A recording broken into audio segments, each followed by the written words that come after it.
Hey, welcome back to my channel. I appreciate you being here today. This is a continuation of the series that I'm doing. It's a reading vlog for Throne of Glass, the entire series. I'm in the middle of it now. This is my third video on the series. I will link the playlist down below so you can check out my other videos if you want to. Strongly recommend. I was gonna do 2 books in this video, but they're getting bigger. This is Heir of Fire.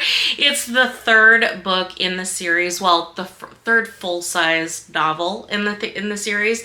This thing was over 550 pages, and I thought, look, these books are only getting bigger from here, so I'm actually just gonna do 1 video per book from this point going forward. Anyway, so this is my This is my vlog, my reading vlog for Heir of Fire. I did finish this. I had an interest. This was definitely not my favorite of the series so far, but I did like a lot of where this book ended up going. So what we're gonna do, just like I've done before, I filmed my thoughts, reactions, observations, whatever. I filmed at each quarter way through the book. So what we're gonna do now, you're gonna come on this journey with me and see my reactions throughout the book, and then I will be right back here. We'll talk about what I thought of the last quarter of the book, and then I will have some thoughts about this book as a whole, where I think that this series might be going. Just as a warning, there are spoilers in this video, so if you want to stay spoiler free, it saddens me to say you should probably not watch this, but you know what to do. Just go read the book and then come right back here and watch this video.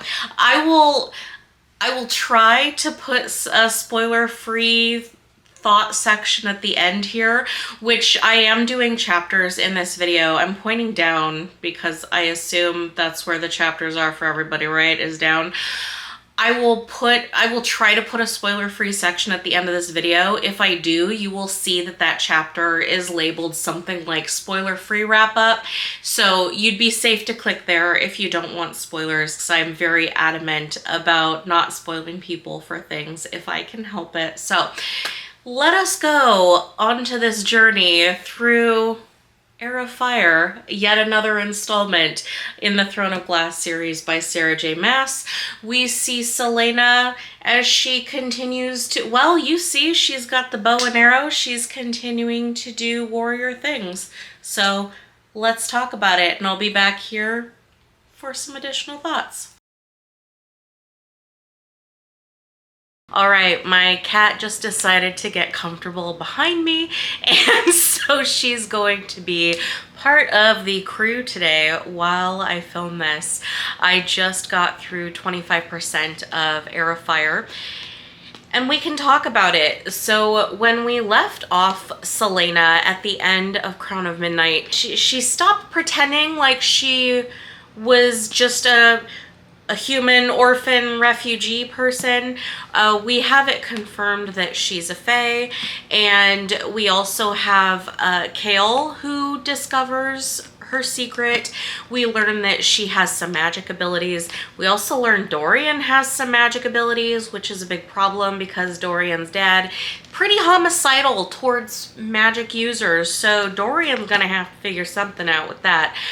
Chaol is doing his best to protect Celaena, even though she's being like super emo, and has decided she can't be with Chaol for reasons that really don't make any sense. If you want to look at it in a modern lens, I would say it's because Celaena needs some therapy, because in the book context, that's all I see is Celaena has issues, and she has struggles to allow herself to be happy, so she's decided she can't be with Chaol for nonsense reasons, essentially. At the end of Crown of Midnight, we saw Chaol has agreed to go back home and be like the lord of the manor, so he's going to be leaving Rifthold. Celaena has been ordered by the King of Adarlan to go on a job, and it happens to be the like the Fae stronghold that she's being sent to.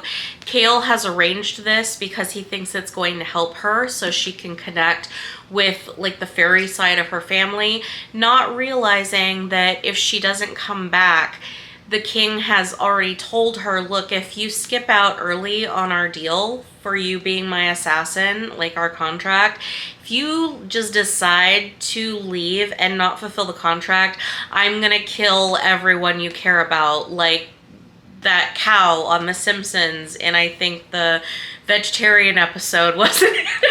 If a cow ever had the chance, Jimmy, he'd eat you and everyone you care about. Kind of like that. That was the King of Adarlan's attitude towards Celaena leaving her contract early. We know that. Celaena knows that.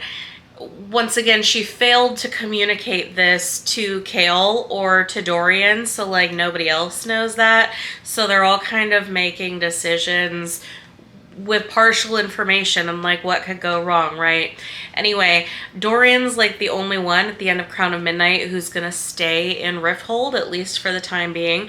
Like I said, he's got that pesky magic problem he's gonna have to get a handle on, because like if anybody finds out, like anybody who's loyal to the king finds out, he's gonna probably be executed, would be my guess. So like we gotta figure out for Dorian what's going on with that. That's where we left off with our main characters. This picks up a couple of weeks later, not much longer at all.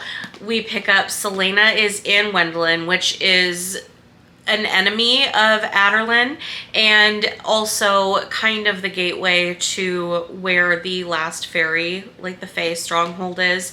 And she is very interested in meeting up with the Fae Queen, because we find out rather quickly the Fae Queen, Maeve, is her aunt. Like, I think it's a great aunt. So she wants to get information from Maeve, the Fae Queen, on how to destroy these word keys that the King of Adarlan has used to like amass all of this power. She believes that Maeve is the only person who can give her the information she needs. So that's where we pick up on Celaena. Eventually she meets, okay, so Celaena's having some unhealthy coping strategy. Once she gets to Wendlyn, she decides to go on a multi-week drinking binge. Because why not? So while she's drunk and haggard and stumbling about the city, she runs into this Fae who is a dude who seems like he means serious business. We find out his name is Rowan, I think it probably is. And he agrees to take her to the Fairy Queen or the Fae Queen. I'll be honest, I don't know if there's a difference. Is Fae and Fairy interchangeable? Disclaimer, I'm probably going to use them in an interchangeable way. So she finally does get to go and meet Maeve, and you know, it's confirmed like we're all actually related here because we all have, you know, fairy genealogy.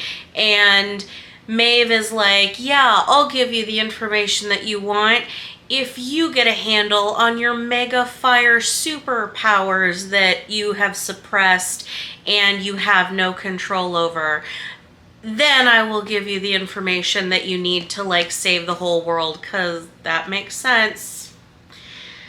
Anyway, so we see her going through this training process with Rowan. He's of course in charge of training her, because of course he is. And training basically kind of just means berating her, putting her in difficult situations, and saying you get a handle on that fire magic so that you can prove that you can control it or whatever. That's where I'm at with Celaena right now.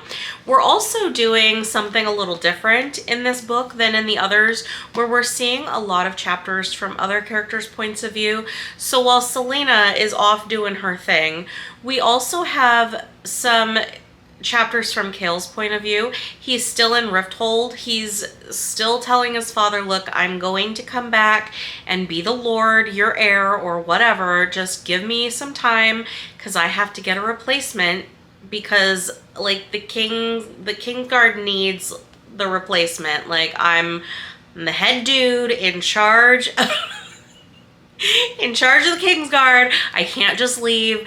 I need a little time to find somebody to take my place.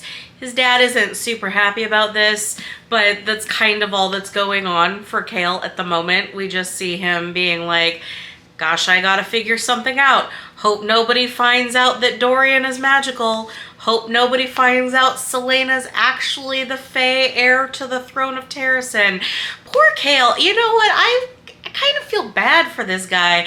He's like shouldering everyone's problems, and I feel bad for this dude. I feel bad for him in a way that I don't really feel bad for Dorian or Celaena. It's weird because like I do feel for the positions they're in, but something about Chaol, man, maybe it's just because, you know what, he's just this average dude who's gotten caught up keeping the secret of Prince Dorian and you know, Princess Celaena, and here's this poor dude out here. He doesn't have any secrets, but it's somehow fallen on him to like protect these super powerful people who kind of don't treat him very well in my opinion. But anyway, so that's what we got Chaol doing. Dorian, I haven't really seen too much from Dorian's point of view at this point. He's in Rifthold in the castle, basically going around and being like, I hope nobody finds out I can do magic. Although he's got a weird burgeoning relationship stalker situation with one of the healers in the castle. She's got a crush on him, and apparently has for like a really long time, like years, and he's just realized she exists. And I don't know yet if this is gonna be sweet or if this is just kind of creepy. I guess we'll see how that plays out. One thing I do think is interesting is we are getting chapters from one of the witches. We saw some witchy stuff in the last book, I believe it was. It had to be the last book, right? With Baba Yellowlegs ended up being killed. She was like a top witch for one of the witch clans, the Yellowlegs clan, if you couldn't tell by her name. I believe it was Celaena that ended up killing her, and so it's been this huge mystery among the witch clans who killed Baba Yellowlegs, because she was like super powerful. And so all of the witch clans have gotten together, which like never happens because they're all like rivals. They don't get along very well. In this universe from Sarah J Maas, witches are not nice.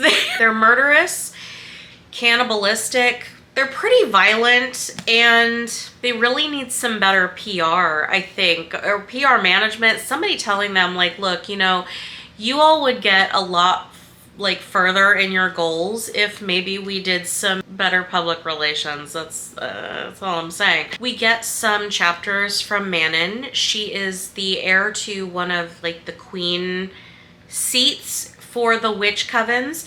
All of the covens getting together to figure out what happened to Baba Yellowlegs, but also they've agreed to a deal with the King of Adarlan.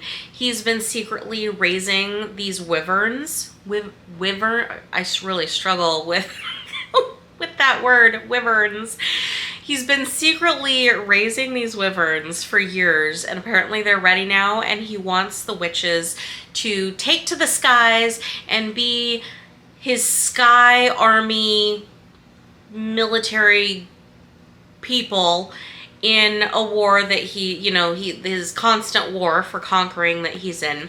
And he has said if they agree to do that, they help him accomplish his goals, then they can keep the wyverns and go back and like retake their homeland and reestablish their witchdom, witch queendom, their witch realm, whatever one would call it, a realm of witches. They can do that with these wyverns if they agree to help the King of Adarlan. So they have agreed, and as of right now, one of the chapters I just finished was seeing them getting on the wyverns for the first time and take to the air. How do I feel about this so far? It's entertaining enough. I do like the changing points of view. I think that's a good way to tell a story when an author can do that in in an interesting way. I think that Sarah J Maas has enough going on in different settings that it makes sense to switch the points of view to, you know, get like the inner monologue of the different characters. I am interested to know more about the witches. Right now, they seem kind of one-dimensional in just being like incredibly violent. And I'm hoping there's more to them than that, because if that's all they are, like, that's just kind of boring. So I hope that I hope that we get to know more about the witches in here, and I hope that we get to know more about their history, how they function as a society being so incredibly violent. I mean, these witches seem like everything sets them off against each other. Truly, I don't know how they haven't made their entire coven network extinct with just how unreasonably violent they are. I guess we'll see, because it doesn't really make sense to me that they are ready to like kill all, like they're all ready to kill each other at over anything. Over anything, they're ready to kill each other. I'm like, how did you all survive so long as a witch society when you just kill each other over nothing all the time? I don't know.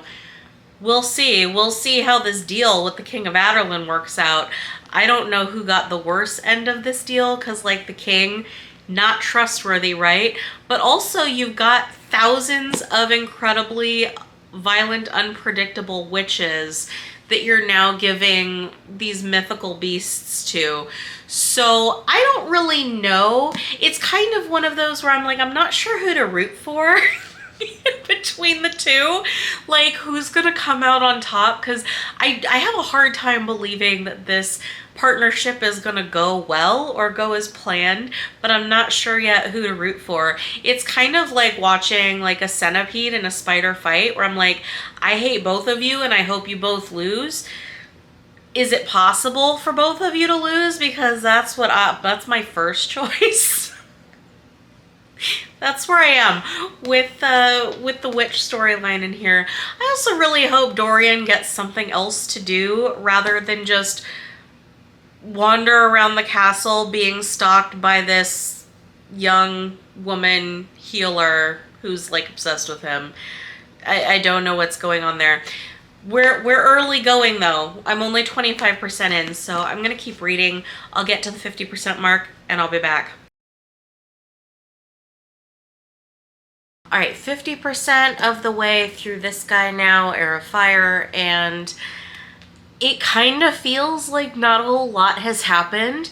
I mean, I guess the story is definitely progressing, but I don't know. We're just kind of like solidly in the middle of the book.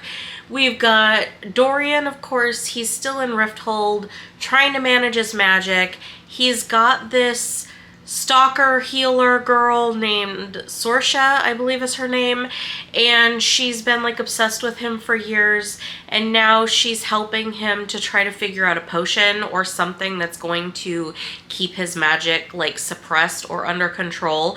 So now she's been like in love with him / stalking him / creepy for years, but now he's decided he also wants to hook up with her, because of course he does.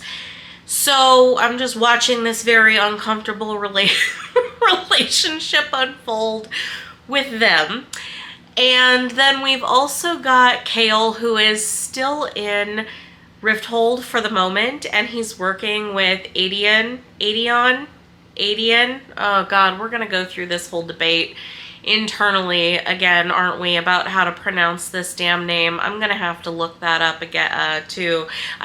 When I looked up the names, I hadn't met him yet. Like, I looked up a bunch of character names online, but Adian, whatever this dude's name is, he wasn't a character yet. So I'm gonna have to go back, check out how I'm actually supposed to pronounce his name. Anyway, he's like the general for the King of Adarlan, but he's actually part of the royalty from Terrasen. He's Celaena's cousin. So we're watching Chaol and Adian work together to sort of further the rebel alliance. further the Rebel Alliance cause to work against the king, right? And Dorian has found out that Chaol and Adian are working together, and he, instead of like understanding that this is an extremely high danger situation where it's difficult to trust people, he has decided to feel very emo and betrayed that they didn't bring him into it, even though he's the king's son, and the king is like their super murderous enemy. Dorian can't see the logic or reason that anyone might have possibly in excluding him from rebellion plans. That just it escapes Dorian why it might make sense to not include him in your very sensitive rebel plans. So watching Dorian be emo about that, personally I feel like all the characters in this book are too old to be behaving in such an emo way, but whatever. So that's what's going on in Rifthold at the moment. Ooh, and also, we've just found out there's like a secret kind of a guard or a soldier group or something that is like hunting down rebels, and Chaol's never heard of them. He knows that they have the sigil of like the king, but he's never seen these guys. He's never heard of this group. He doesn't know what's going on, and so I'm assuming through the rest of this book we're gonna see him and Adian trying to figure out who this group of dudes is and like where their authority is coming from or what exactly the game plan is. I'm assuming that's going to be a lot of that, but we also have like impending time limit for Chaol to leave Rifthold to go with his dad back to be, I don't know, the lord of some manor in the middle of nowhere or something. So we'll see how that goes. I noticed Sarah J Maas tends to put a lot of time limits in her stories, which I think she kind of does better when she's got some kind of a solid timeline that she has to stick to. So I kind of don't blame her for doing that. I think that she does better in like structuring her plot when she has a very solid time limit on what she needs to get done. So I'm wondering if maybe this book is, the timeline for it is maybe going to end in the next couple of weeks, because that's when Chaol is supposed to be leaving Rifthold. That would make the most sense. That's what I'm currently guessing at right now, is that's the timeline for this book, is Chaol leaving Rifthold maybe will be the deadline for where this one is going to conclude. To Selena. To Selena, we're basically watching her in a training montage. That's what it feels like. I need a montage. Like, just check out the South Park creators montage, and you'll understand like what plays in my mind when I when I read the sections for Selena. It just feels like a training montage. Selena is trying to shift into being a fae. Selena is trying to manifest some of her fire power. Selena running real fast with Rowan through the woods. It feels very montagey, which is fine. I mean, sometimes you need a good montage, and that's kind of what it feels like at this point. We also see her trying to solve a mystery. There's like some kind of creature or something that is killing people around like the Fae stronghold where she's stationed at, where like her training is based out of. There's something killing people around that general area that she and Rowan are trying to solve this mystery. So it seems like whatever is killing people might be tied to what killed her parents. There's some indicators, like some things are triggering her instincts. It'll be interesting to see if maybe whatever creature this is was let in or let in from another dimension or created or something by the King of Adarlan, because when he took over, he's used a lot of magic and portals and like the word keys and the word marks and all that. There's portals involved that still, we haven't seen like anything else about that yet in this book, but there's plenty more story to go. So even if it doesn't pick up here, I'm assuming it'll be brought in a later book. But anyway, maybe a creature from one of the portals, like another dimension, came through. Maybe that's what this thing is. Maybe the King of Adarlan used it to wipe out Selena's family 10 years ago, you know, the royal family in Terrasen, and now it's just like wandering the countryside and Selena's having like these instinctive flashbacks. I don't know. Pure speculation on my part at this point.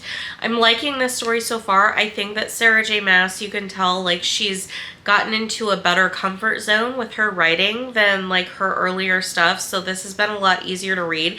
There is still some very cringy things going on, but I have to keep in mind that this is a YA novel, so I really should just like let a lot of it go. Just be, teenagers are cringy, right?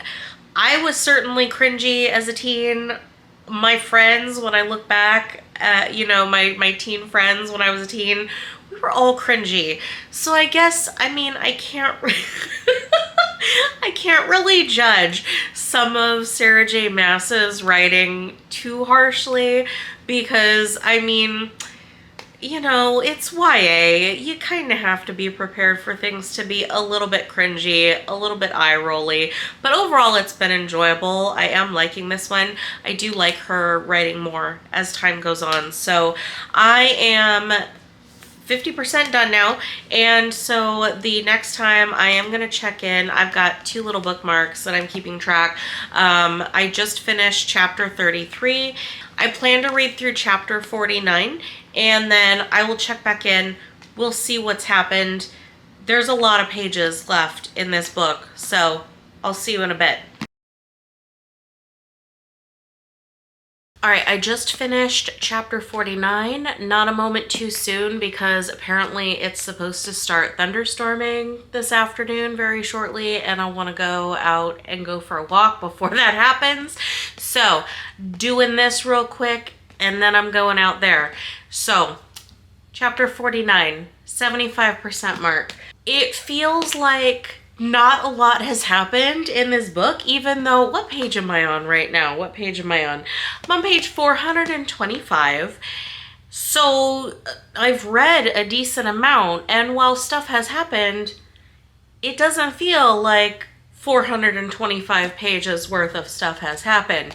We've got, you know, the 3 kind of different storylines happening. So we've got Manon, one of the witches. She's just been continuing to try to train her wyvern.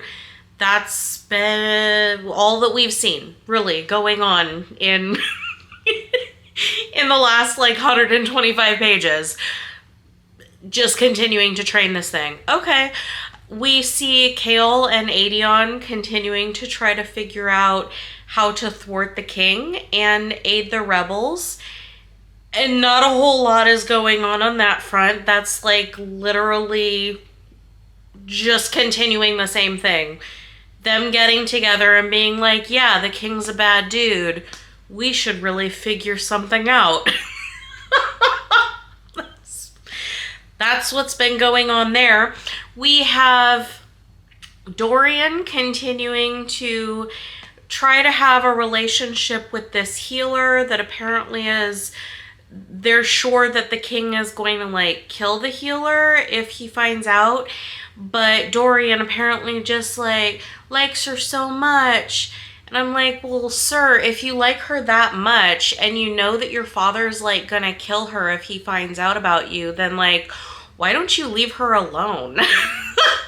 Like, if I was super into somebody, but I knew that if we had a relationship, it would put them in mortal danger, I would not pursue that relationship just because, you know, I don't want to put anybody in mortal danger over a romantic relationship. But whatever, let's not bring logic or reason into this. Really nothing else has been going on for Dorian in the last 125 pages except him snuggling with this healing like the healer girl secretly, and being moody and being like, I hope my dad doesn't find out because like it means death for us all or whatever. Okay. Selena. Selena is still hanging out in Mistward. It's like the one of the Fae stronghold kind of forts outside of Wendlin where she's been sent. She's continuing to train with Rowan. It's about, I mean, literally the past 125 pages has been all, like, 90% of it for Selena has just been her continuing a training montage with Rowan for her, like, mastering her fire powers, which, let's talk about that for a minute, because one of these things... So first of all, I do like Rowan. Rowan, I believe, is, like, full-on Fae, so he's, like, immortal, got, like, all of this strength and, you know, these instincts and all of these things. And, of course, Selena is only half Fae, and so he kind of looks down, you know, on the half Fae. So they're training, and he's putting her through these rigorous tests and demands of mastering her powers that, of course, she just can't do.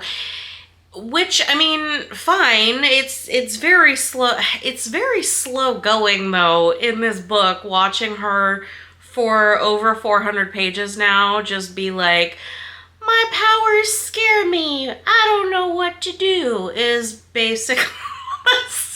There you go. I just summed up Selena's almost, or the entirety of her plotline for this book with what I just said. So he's been, you know, they've been getting closer, and I actually I think I said I like Rowan, but it's been very predictable how their relationship has gone. I'm still unclear if the author is trying to foreshadow a romantic relationship that's going to happen between them at some point. Sometimes it kind of seems like they're into each other, but then sometimes it just seems like they respect each other as, like, peers or a weird friendship. It's really hard to say, but the author kind of did the same exact thing between Selena and Kaol. So I am not sure if this is just how she approaches writing some of her romantic relationships, you know, the same kind of approach. I don't know. It's hard to tell. I guess we'll find out. Rowan has been pushing Selena to use her powers. So they've got, like, this May Day celebration. And Selena, because her powers are fire, Rowan decides a good test of pushing her limits with mastering her powers will be for her to control these giant bonfires at this May Day celebration where there's, like, hundreds or thousands of people all hanging out. She's already, like, lost control of her powers several times and damage ensues. But Rowan decides this is a good idea to push the limits of her power around all of these people. So she's out there around these bonfires. I imagine her doing kind of like, I don't know, maybe a force kind of a thing, like, whoa, kind of a thing like that. I don't know. She's controlling these bonfires. It's going on for a while, and she says to him at some point, like, hey, dude, can I stop soon? Because I'd really like to. And he's like, no, you keep going until I tell you. Okay, what could go wrong with our main character who can't control her massive magical powers around hundreds of people? Like, what could go wrong? Well, she, like, basically implodes and almost, like, burns herself out completely from the inside or something, and it's a big to-do trying to, like, cool her down so that she doesn't die. And he has the audacity to say to her, like, why would you push yourself to your limits like that? You should have told me. And I'm like, sir, she did. She said, hey, can I, like, stop? And you said, nah, no, you keep going. So I'm not entirely sure what else she could have or should have done. But, I don't know, his reaction is just kind of accepted. Selena is just kind of like, yeah, okay, I'll get a better handle on my limitations. I'm like, all of you made poor choices here. That's my firm position. This could have gone way worse. Like, we could have had a Fae barbecue with her powers getting out of control. It could have been like a really bad thing. Glad it wasn't. I do like that the author has woven in like a mystery that Selena's looking to solve with Rowan. I think I mentioned before the last time they keep finding these bodies and they know that there's some kind of a creature. They don't know what it is. Well, it's kind of been discovered that the king has a bunch of these creatures. It's like the one that Selena encountered in the last book, where it's not a human, it's some kind of a creature that the king's been like creating or something with his weird evil magic that he's got. And apparently there's multiples of these creatures that the king is secretly sending over by Wendlin. So that's what it seems to be anyways. So right now, the chapter that I just ended, where Selena is at Mistward, she and Rowan and like all of the demi-fae are trying to prepare for an invasion that's like imminent from the King of Adarlan, his forces. Anyway, it seems like where I just finished, it seemed like the author is more trying to bring the story together to wrap it up at this point, which makes sense because we're at like the final quarter of the book. But up to now, it's been just kind of a lot of hanging around. That's what it feels like a lot of just hanging around. It feels like the same thing kind of happening over and over. But now, since it feels like this attack on Mistward is imminent with Selena, now it seems like things are actually going to pick up. We did have it confirmed, and I want to make sure that I get the name right. The wastes where the Witch Kingdom was, which, P.S., not sure why they call it the Witch Kingdom, because the witches all seem to be women, so wouldn't it be the Witch Queendom? Like, maybe I'm wrong. Somebody correct me. Are there men in the witch covens? Because it doesn't sound like it, so I don't know why we're calling it the Witch Kingdom. Shouldn't it be the Witch Queendom? Whatever. Anyway, where the Witch Kingdom used to be, they did have mention that a woman has come in and retaken those lands for herself, and I realized, I'm gonna pull up the name, it's Ansel. Ansel has gone in there. She is the woman that became friends with Selena in one of the prequel novellas, where the Assassin in the Desert, where Selena went into the desert to train with the Silent Assassins, and Ansel was there, ended up like betraying everybody, and Selena let her go, to go back to wherever. And that was Ansel. She went up to retake her land in, the former Witch Kingdom, and to retake it because that's her homeland that was taken from her. So that's who I just realized is apparently running the Frozen Wastes now, or the former Witch Kingdom, is Ansel. So I'm assuming we're gonna see her, which I'm glad. I thought that was a really interesting character. I want to know more about her because I think, she's complex. She did something where it was like she felt the ends justified the means, but I don't know that I would necessarily consider her purely an evil person. Like, I don't know, with the information I have about the King of Adarlan right now, I view him as a pretty evil dude. I don't know that I view Ansel the same way. I need to know more about her, if she just made some really bad, selfish decisions because she's trying to get her homeland back, or if she really is just like this ruthless person who, really doesn't care and will sacrifice anyone or anything to get what she wants. Time will tell. I'm assuming that's going to be a major plot point, maybe in one of the upcoming books, because huge missed opportunity. If it's not, we'll see. So I am going to finish, like I said, I got to go out and take a walk real quick before, I don't know, tornadoes, thunderstorm, whatever's coming. But then I'm going to try to finish the rest of this book this afternoon. It feels like I've been reading this forever. I don't know why this book has taken me so long to read. maybe it just feels that way because, like, even though I'm over 400 pages in, it doesn't feel like 400 pages worth of stuff has happened. I don't know. It kind of feels like going in slow motion.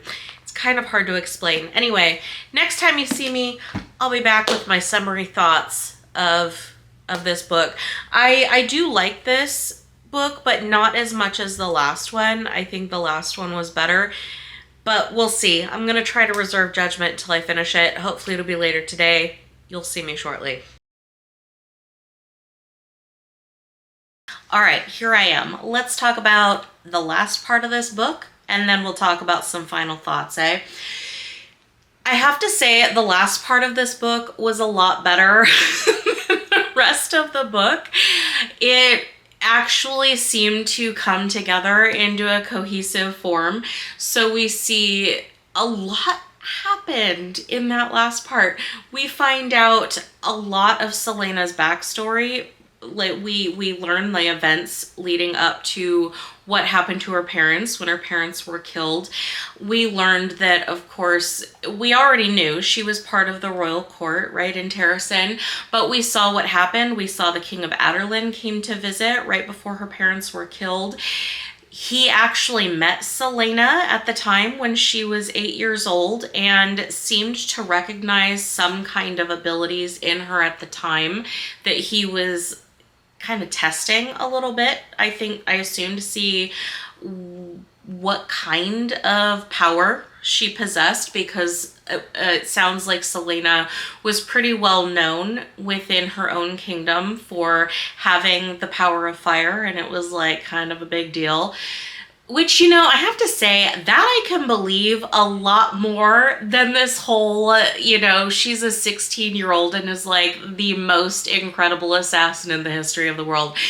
I believe the impressive, an 8-year-old could be an impressive magic user better than I can believe that a 16-year-old can be the world's greatest, most infamous assassin.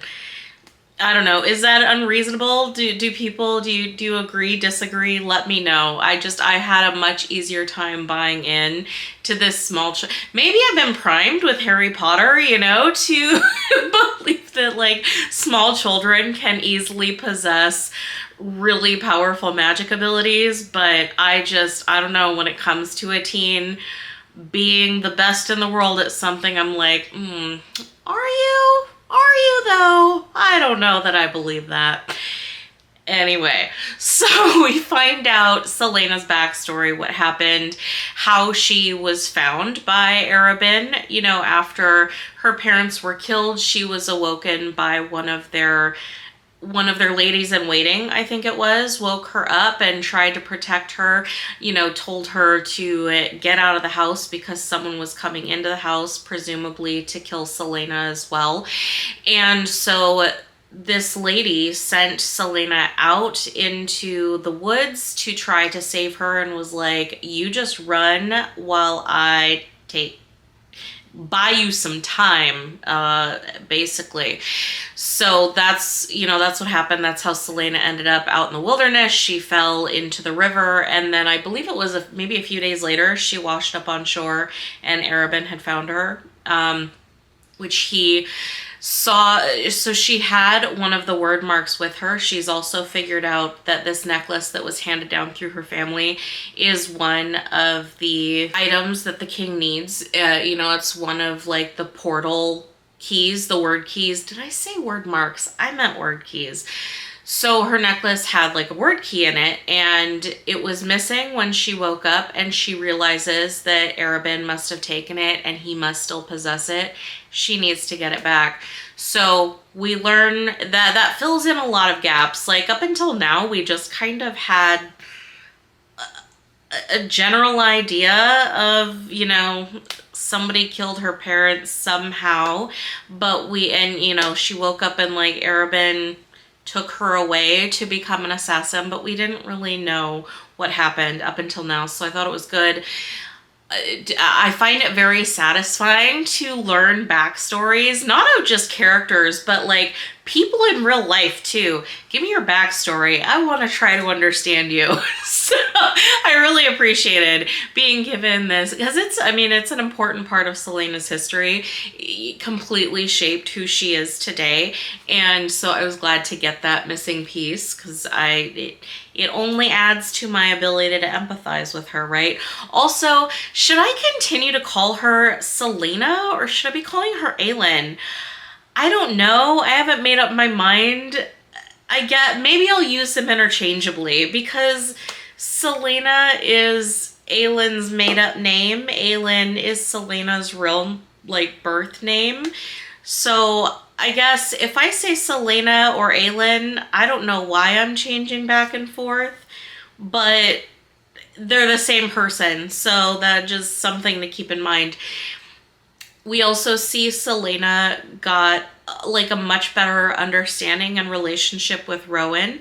And I think that it was, I don't know, it's natural that that's going to happen. I mean, they're spending a ton of time together, so predictable. I think it was interesting that she was able to get Rowan out of his, blood oath lifetime agreement to serve Maeve. She got him out of that and he decided to immediately swear allegiance to her without even a conversation about it, but whatever. We don't need to talk about these things. Let's just do it and we'll think about it later or never. I don't know. We'll see how things go. So Rowan is now a blood oath to Celaena, and there's some kind of mystical connection between them, which we need to learn more about. I'm still, we'll see. We'll see. I do have some things to say about Celaena and Rowan in my final thoughts, but we'll leave that tabled for now. Celaena, after getting what little information Maeve had about the word keys, she really didn't have that much information, and after freeing Rowan from his blood oath to Maeve, Celaena has decided she has to go back across to her own continent and try to get that necklace from Arobynn because it's one of the things that she needs to get rid of the king. So she's decided to go back. She's decided to go back by herself, which I find pretty foolish considering she is the heir to the Terrasen throne. And she's kind of an important person. She's got a lot of power, magic abilities. She's pretty strong. And I don't know. I just feel like it's kind of dumb that but she's decided. Again, I'll leave some of those thoughts for a few minutes. She's decided to go back to Rifthold to try to get this necklace back from Arobynn.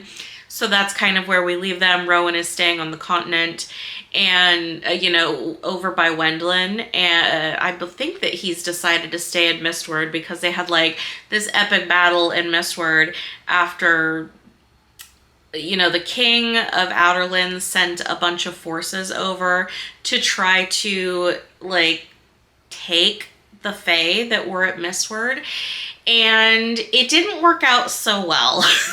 So these creatures and these soldiers attack Mistward, and Celaena and Rowan and a bunch of other demi-fae defend their little keep, and Celaena summons the ultimate magic power within her and defeats these creatures, and it's very impressive. After having done all of that, I feel like the king of Outerland is maybe gonna be mad because you killed his super dangerous creatures and a bunch of his soldiers, and now he knows that the heir of Terrasen is still alive. So I don't know. I just feel like it's kind of risky to go back to Rifthold by yourself. But again, I'll talk about that in a minute. Anyway, that's what's going to be happening here. Rowan is staying in Mistward to help rebuild it after that super epic battle that they had. Celaena is getting on a ship to go back to Rifthold, and looks like Arobynn is next on her list. We got a new perspective, which was from the witch group from Manon's perspective of it, she's one of like the heirs, right? And they're portrayed for most of the book, like through her chapters, they're portrayed as like these unfeeling warriors. They have no real attachment to anything. They don't empathize. They're just kind of like born to kill, right? And conquer and destroy is what it seems like.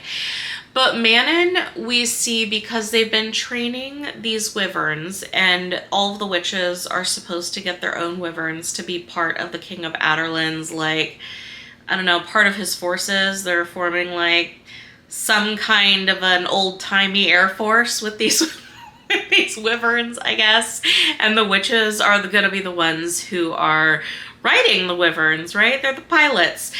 And so we see through her forming this bond with her wyvern, and through her interactions with some of the other witches, we see that she still has some shreds of, I don't know, would you call it humanity if she's not a human? Or is she a human? I'm confused about this too. I don't know if they're human or not. I know that they had immortality. They can obviously do magic, but I don't know that they're in like a different species entirely, or if they're just humans that have different abilities. Are they some kind of fae? I don't know. These questions need to be answered. I'll make my point though. Manon has shown some ability to empathize, let's call it that, instead of humanity. And so it's going to be interesting to see what happens, because in her community, like in the witch society, it's frowned upon to have any kind of compassion or empathy or anything for anyone or anything else. Like, you get punished for it. So it'll be interesting to see what happens with Manon, because she's, through her relationship with her wyvern, it's bringing out more of normal feelings that one should reasonably have, unless you're like a sociopath. And so it'll be interesting to see. I'm assuming that's going to continue because it makes for an interesting plot point, right? But if that does continue, she's gonna, I assume, end up having to take her grandmother out, because her grandmother is like the head of her witch clan and feels very strongly about no one in the clan should have compassion, empathy, anything, mercy, nothing for anyone. So somebody, assuming Manon, is going to have to take the grandmother out. We leave the witches as they have basically finished training their wyverns, and I think they're being sent off to like different stations for the King of Adarlan. That's where we leave them. Now we arrive to Rifthold, and more specifically, what is happening with these three dudes. So we've got Dorian, of course, the king's son, who's been very emo and also weirdly romantically pursuing his stalker, who we also find out has been his stalker, partly because she's in love with him, but also partly because she's like a spy. I'm like, okay, she's a spy, so like I can kind of more forgive her creepy behavior. But like, then she says she wasn't reporting on him because she was like in love with him. So I'm like, okay, well then I guess you're still kind of creepy, because like, yeah, you're supposed to be keeping an eye on him, but you like weren't reporting on him. You were keeping an eye on him, a very close one from what it sounds like, but you weren't like reporting it. So I don't know. I kind of still feel like Sorsha was creepy. She's a little creeper, kinda. And so we've got those two having a weird, embarrassing little romance for a time. And we've got Kale going around trying to wrap things up so that he can leave Rifthold and go back home to be like master of his domain for his dad. And then we've got Adian. I still need to Google how his name is pronounced. Adian. We'll just call him Adian for now. Then we've got Adian, who has learned, he knows that Selena is his cousin. He knows Selena is the heir of Terrasen. He's desperate to aid her. He wants to fight with her. He wants to be part of her court. He was, I guess, destined to be kind of like her main protector in their old kingdom. And, he still feels, of course, that attachment. He loves her and he wants to be able to stand with her again. So he and Chaol have kind of been working together to move things along with like forming the rebellion and getting things ready for when Selena comes back. Until we get to like the final scene and everything just goes to hell. We see the King of Adarlan calls Sorsha and Dorian and Chaol and Adian to like this secret hostile meeting where he immediately starts accusing, like, in a very ambiguous way, some treachery, right? Now, look, this was obvious to anyone that he was fishing, right? Because, like, if he knew for sure, like, he knew for sure Sorsha was a traitor, and he pretty much went in for the kill on that. Like, he didn't need to drag it out. He was clearly fishing to see what else might come up. And Adian, for some reason, gave him what he wanted. And foolishly, I might add, which I have more comments on this in a minute, foolishly decided to reveal himself as a traitor to the Empire, even though he's been working for like 10 years to keep it a secret.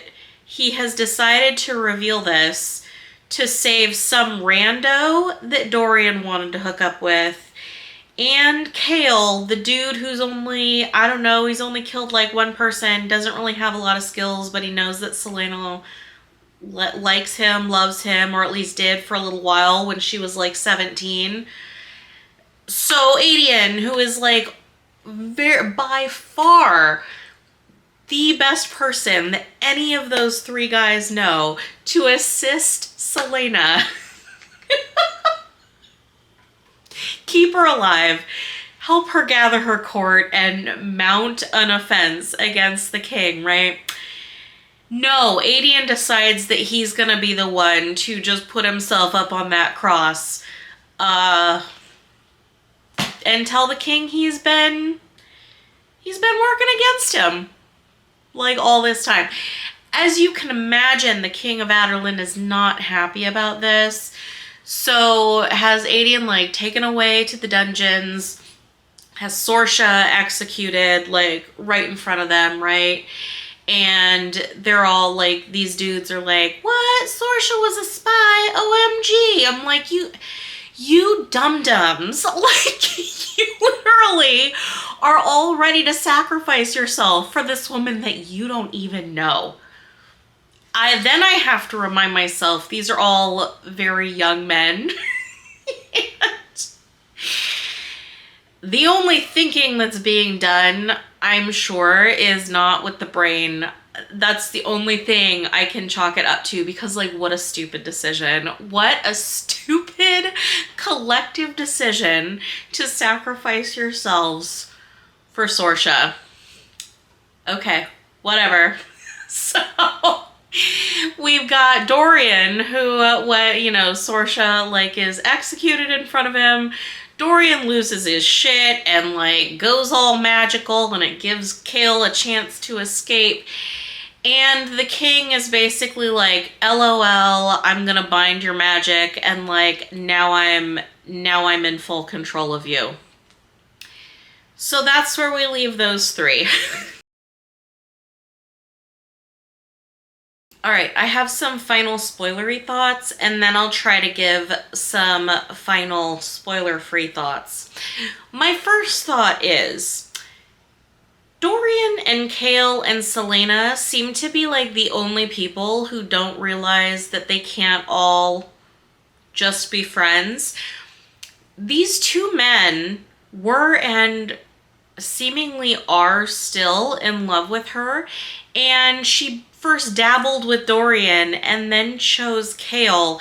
Like, you all can't really be friends after that. I think about, because they're very young. Selena was like 18, 19 in this book. The other guys are like, what, 21 or something like that.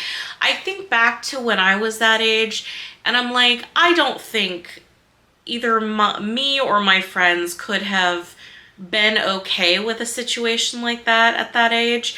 Now, now I'm like late 30s, maybe, depending on the context, what happened. Maybe I could see myself being friends with my friend who is with the guy that I'm in love with, and like they both know that I'm in love with him, but like he chose her. Maybe I could be okay with that. Like us all being, I could of course accept the situation, but like, could I still be BFFs with them? I don't know. Maybe I could now. Could I have done it when I was like 20? No, I could not have done that when I was 20. I don't know.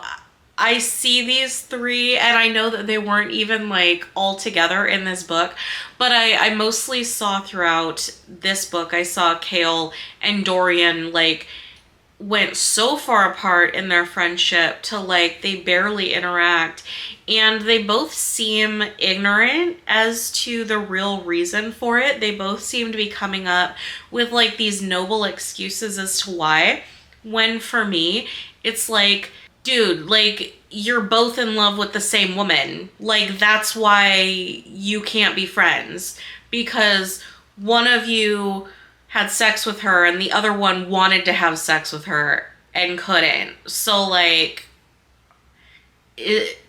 right? I mean, isn't that why? Like, they seem to be dancing around it, which means of course the author is dancing around it. I don't know if she really intends to write that they've got like these noble reasons for not being friends anymore, or if she also is like, look, this is a cover for their, lovelorn emotional problems now from both being in love with this same woman. I don't know. To me, it seems like they're not friends, and they're not going to be friends again because they both love Selena and she chose one of them. It makes things weird. That's all I'm saying. And for, some emotionally immature people, because like, I don't know that they have the emotional capacity to like still be friends after being in love with the same woman and that woman chose one of them. I don't know. Anyway, like I said, they seem to be the only ones that are unaware that that's why they can't be friends. So, all right, let's talk about Selena and Rowan for a minute. I'm still unclear if they've got some kind of a romantic connection or if this is just purely some other kind of like deeper emotional, just like loyalty connection. It's really hard to know at this point, but I do have to say, again, I find it super unbelievable that Rowan is just letting her go to Rifthold by herself. For one, it's stupid to go by herself, right? Because, like, she's going into an incredibly dangerous situation. No clue who knows that she is the heir of Terrasen, and she's going back over there to a continent where she can't use her magic. I just think it's like super stupid, especially because Selena was sent over to Wendelin by the King of Aderlin, right? That's how she even got to meet Rowan and stuff in the first place. Selena was sent to Wendelin to assassinate like the royal family. She hasn't done that, and she's been gone for like several months. So what, she's just gonna roll back into Rifthold and be like, sorry, King, I didn't complete your task, and also I have the eyes and the hair of the royal family in Terrasen that you murdered 10 years ago, and you saw me then, and you like, you know that like, you can imagine I'm the right age, and like, you know, you just heard about someone very mysterious, a mysterious female heir of Terrasen over like taking out your soldiers and stuff from where I just came from. But like, I swear I'm like, oh, I'm doing your bidding. It seems very stupid, and the author didn't even address like how Celaena is going to explain her return to the king when Celaena has not completed the job that the king sent her away to do. Don't know if she just kind of forgot or what. I guess the next book will say, huh? I also don't believe, again, that Rowan would let her go alone. He's sworn a blood oath. He's very old and has tons and tons of experience, you know, as a warrior and as a person. He seems to be able to think strategically really well. I do not see him allowing her to just go and being like, this is fine. What could go wrong? This is gonna be totally fine. The reason that Celaena gives for him not going is that he's gonna stand out. I'm like, do you know what a stupid excuse that is to have him not go? He could wrap a scarf around his face to hide his tattoos. Like, who cares? Stick him in a big old cloak, wrap a scarf around his face, and have him go to Rifthold with you. I do not understand. Like, ma'am, you are creating a mountain out of a molehill if his tattoos are what has you concerned to have like the most powerful being you've ever encountered, like aside from yourself. You're gonna be like, nah, let me just go in by myself to this very hostile place where I can't actually use my power. It'll be fine. It'll be fine.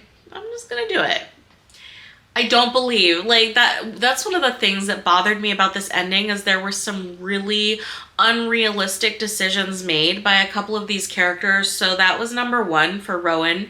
No way do I believe that he would just like reluctantly have her go by herself back to Rifthold. I don't believe that. It doesn't match up to who he is as a character, like what the author wrote him to be. It doesn't match, so that didn't make sense. Also, I touched on it briefly, or maybe it was a long time, I don't know, I kind of go into a fugue state when I'm sitting over here ranting, but I do not believe it makes sense with Adian's character that he would have so quickly revealed himself to be undermining the king. I don't think he would have done that. I think that he would have kept his mouth shut.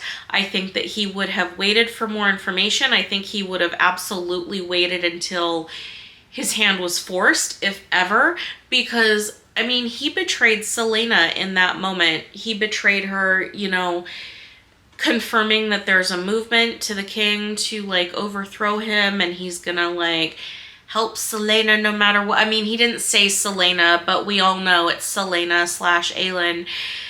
I do not believe that Adian, as the character he was written to be, who worked so hard to undermine the King of Adarlan for 10 years, who has so much like rage and bitterness against the king and the empire for destroying his, you know, his family, his kingdom. I don't believe that he would have so easily sacrificed himself for some rando Sorsha and this dude Kale who, like, has barely ever even fought anyone. I just don't believe it. I don't buy in. I didn't like that part of the ending. It bothers me when an author makes decisions where I'm like, okay, but you spent all this time telling me that this character was this way, and now you're gonna do something that completely contradicts that for, like, no justifiable reason in the story. It's just, it's clear that you want this as a plot point, but it just doesn't make sense, right? So Kale had to like flee, right? After, Dorian's magic blew up and Adian's been taken into custody, presumably to be put into the dungeons. So Kale was just like, I'm gonna GTFO. So that's what he did. He fled the castle or the palace or whatever. And so I don't know, is he on the run now? He's expected back home. So I don't really know what's going to happen, what his plan is. Maybe he's just going to hang out in Celaena's apartment and wait for like people to congregate there.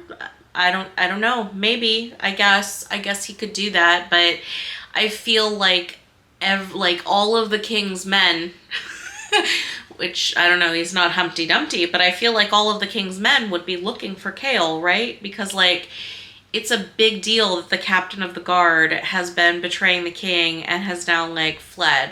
So I assume like everyone that works for the king is going to be looking for Kale. So I don't know. I feel like his best bet would be to get like as far into like the middle of nowhere as possible, but we'll see. It also, I don't know how much control the King of Adarlan can actually exert on somebody, but he put like that collar around Dorian's neck to control him.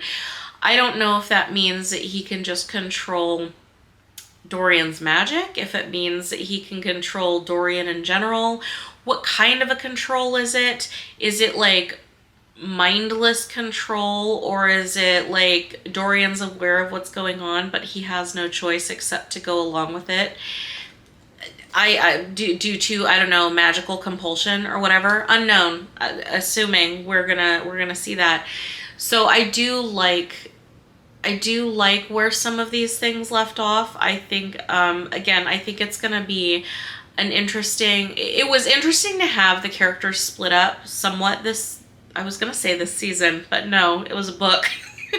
I liked having the characters split up in this book and having the different narratives describing what was going on in completely different places. And so now that we've got even more split up people, I think it is a lot of opportunity to expand from there with the author if she continues to do chapters from the perspective of different characters. Those are really my only spoilery thoughts for this book. I'm going to do some non-spoilery thoughts for this book, and we'll do a little wrap-up of what I thought overall.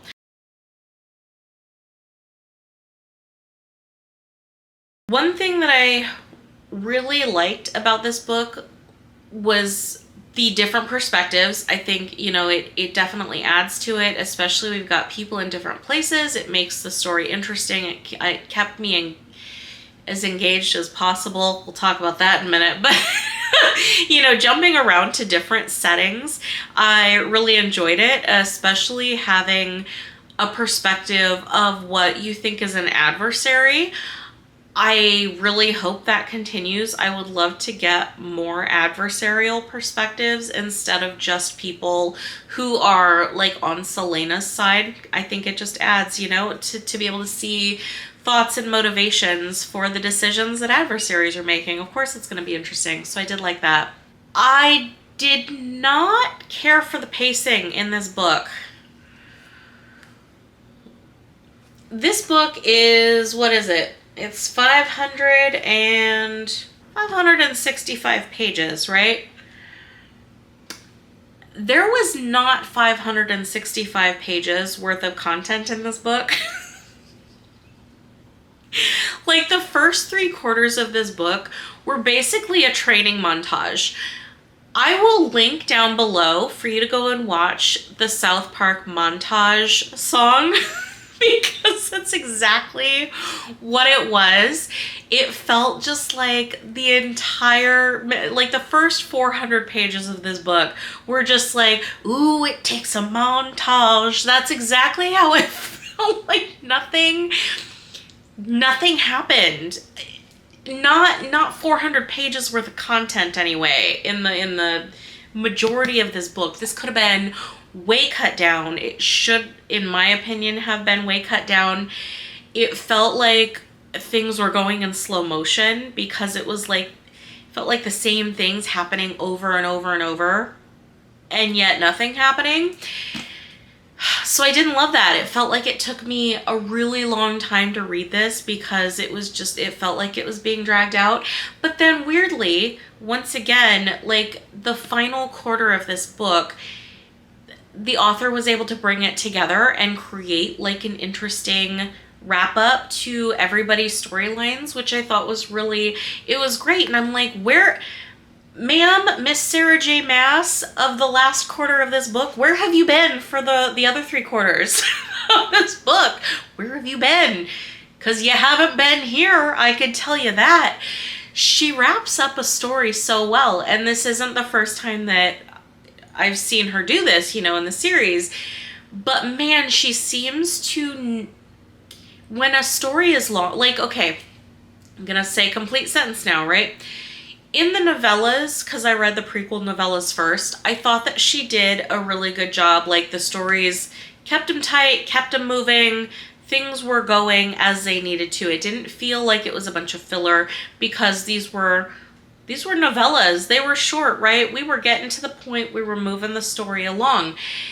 But it feels like when she's writing a full-size novel that, I hate to say it, but it feels like she doesn't know what to do with all of that space. Like, she does so well when it's just like a small amount of room to get to her point and move the story, but when she has much more freedom and room, she doesn't quite know how to use it in a way that's interesting. And unfortunately, that's how it felt. The majority of this book felt like filler. It felt like nothing really happened. Everything was being dragged out. From what I could tell, and please, someone correct me if I'm wrong, I think this book takes place over 2 or 3 months, really not a long time, but man, did it feel longer based on how repetitive so much of this was, how much of it could have been done more efficiently, how much was unnecessary at all and could have just been cut. I didn't love that. And, it was, for most of this book, I was struggling to pick it up and read it because I was like, nothing's happening. But then she brought it together at the end, and I'm like, please, I don't know. I'm hoping, I know that this was one of her first books, so I totally get it. Maybe that will improve, as the series goes on, because as she writes more, maybe she's going to have a better handle on what to do with a lot of space in a book. But this one, no. As I was reading this, and it's kind of a feeling that I've had through the other books as well, I feel like the author has these characters, like all the characters, insisting upon themselves. And I'm reminded of Tywin Lannister when, I'm gonna paraphrase him, so yeah, don't come at me with the correct quote, because I'm sure that this is off a little bit, but when Tywin Lannister says, "Any man that must say he is the king is no true king." And that's kind of how I feel with reading Sarah J Maas, in the way that she tries to get you to understand the characters sometimes really feels like these characters are just insisting upon themselves. They're insisting that they're very strong and cunning and so smart and sneaky and powerful and all these things. And it just comes across as kind of ridiculous because they just keep asserting these things. And I'm like, can you please just show me? Show me how the character is. You don't need to continuously sit and tell me how badass these characters are. Show me. Because otherwise, I just think you're kind of lame. When we've got characters who are like, I could take all 3 of these men out with a single stroke. I'm like, who has an inner monologue like that? That's... No, stop it. Stop it. You, Sarah J Maas, you stop that. I like her characters, and they don't need to insist that they're super badass for me to like them. And I really just wish that they would stop, because every single time, and it's somewhat frequent, I roll my eyes because I'm like, if you are super badass, you shouldn't have to tell me you're super badass. I was at work the other day and I went up to one of the managers and I said something and she said, "What? Did you just say you're dope?" It's like, okay, first of all, yeah, I am dope, but like, I would not say that, because if one has to say that one is dope, like it's 1995, if you have to say it, then you're not, right? If you gotta say you're super strong, skilled fighting badass, you're probably not, right? So stop. Just show me. Show me these characters are awesome. Show me they're strong. Show me they're cool. Show me they fight really well. Show me they're not to be messed with. And stop telling me. Just show me. That is one of my biggest the pacing and the characters insisting how cool they are. Probably my biggest ongoing issues with Sarah J Maas's writing, which sucks because like I think that she's got great ideas.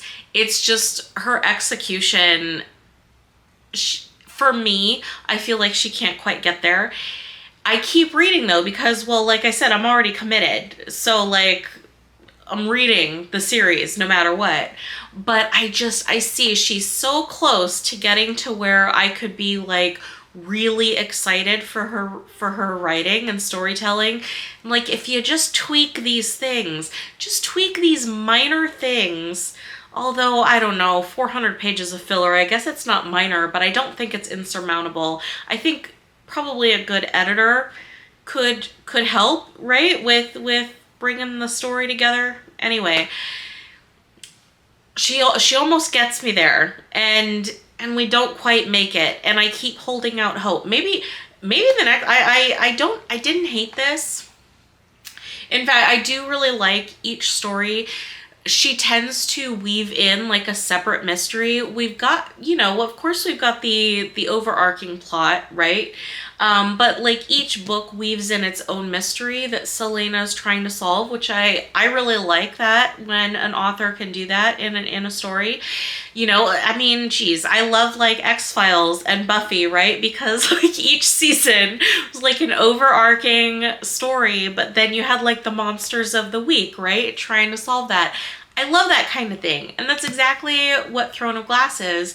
Like, there's an overarching plot, but yet each book has its own like little separate kind of mystery for Selena to solve. I do really like that. Overall, I'm rating this book a 3. I did not like it as much as the last one. I felt like, as I said, the amount of filler in this, it was much harder to get through than the Crown of Midnight. It was a lot harder. But I liked the ending, and I want the last 25% of a book, Sarah J Maas, I want her to write a book, because she makes things exciting and engaging and interesting and ties everything together and doesn't have a lot of like unnecessary stuff going on. That's what I want, and I'm holding out hope that maybe the next book in the series, maybe it'll give me that, because as you do anything more, you get more skilled, and maybe we will get there by the end of this series. That's my hope. I am definitely interested to see what happens next for Selena. We've got multiple characters in multiple places. I love that we're getting more explanation of the magic and kind of the mythology in this universe. I really like that. I want that to continue to increase.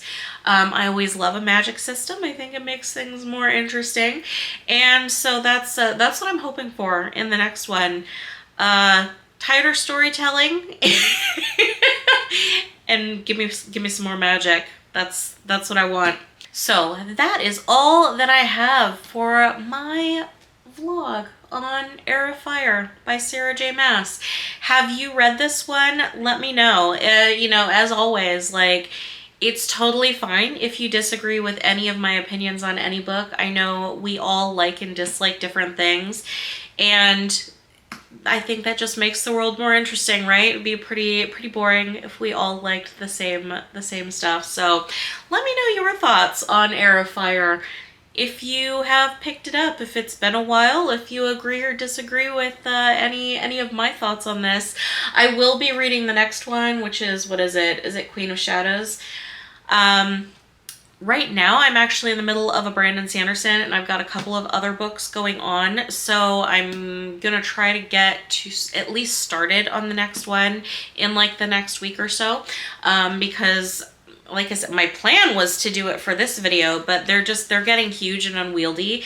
We'd be here for like 2 hours.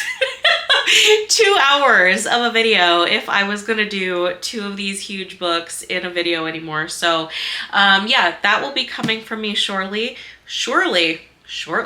Woo. All right, that's all I've got for you today. Thank you so much for watching. I do always appreciate it. Please remember to like this video and subscribe to my channel, and I'll see you next time. Thanks.